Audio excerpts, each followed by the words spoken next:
Ukraine on Tuesday urged its Western allies to hit Russia with tough sanctions after President Vladimir Putin recognized 2 breakaway regions as independent and ordered in his troops. Putin's move, which came with tens of thousands of Russian soldiers on Ukraine's borders and fears of an all-out invasion, was quickly and widely condemned by Kyiv's allies in the West. The United States, Britain and the European Union all moved to announce new economic sanctions within hours, as European and Russian stocks tumbled and oil prices surged over news of the recognition.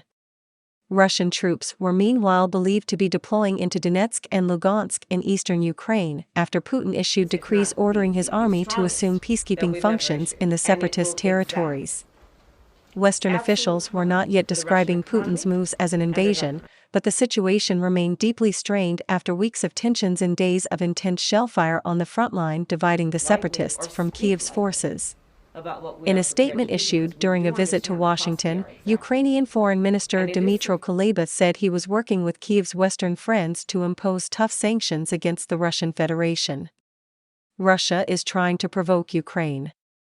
Instead, Ukraine is showing wisdom and endurance to prevent an armed confrontation, he said. EU Foreign Policy Chief Josep Borrell said the bloc would be adopting measures from Tuesday afternoon. Our response will be in the form of sanctions, whose extent the ministers will decide, Borrell told reporters in Paris.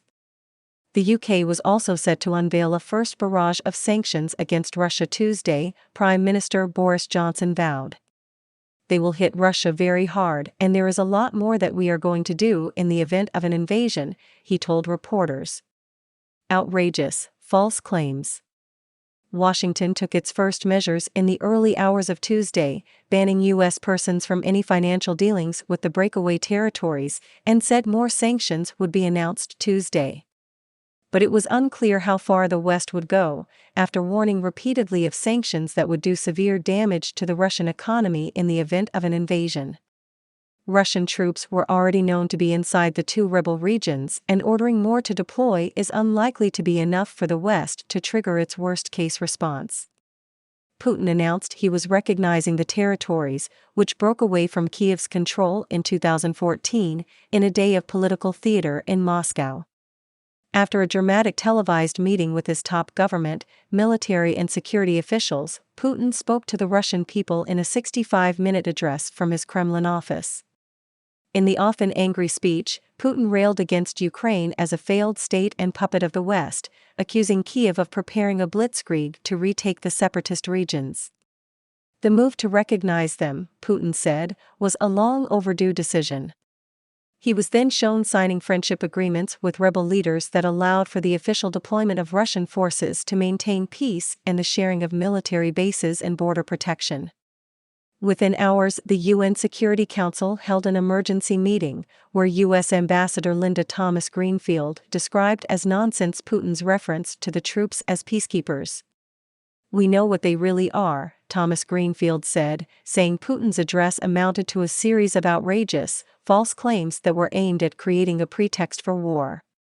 Russia's ambassador to the UN Vasily Nebenzia told the meeting that Moscow was still open to a diplomatic solution. Allowing a new bloodbath in the Donbass is something we do not intend to do, he added, referring to the region encompassing Donetsk and Lugansk. Russia ready for talks. Moscow said Russian Foreign Minister Sergei Lavrov was still ready for talks with U.S. Secretary of State Antony Blinken as planned for Thursday in Geneva. Even during the most difficult moments, we say, we are ready for negotiations, Foreign Ministry spokeswoman Maria Zakharova said. We are always in favor of diplomacy. Ukraine's President Volodymyr Zelensky held telephone calls with several world leaders after the recognition announcement, in a bid to shore up support. We expect clear support steps and effective support steps from our partners, he declared in a late-night televised address, vowing that Kyiv was not afraid of anyone. It is very important to see now who is our true friend and partner, and who will continue to scare the Russian Federation with words, he said. As news of the late-night recognition hit the streets of Kyiv, many were in disbelief but said they were ready to defend their country if called on.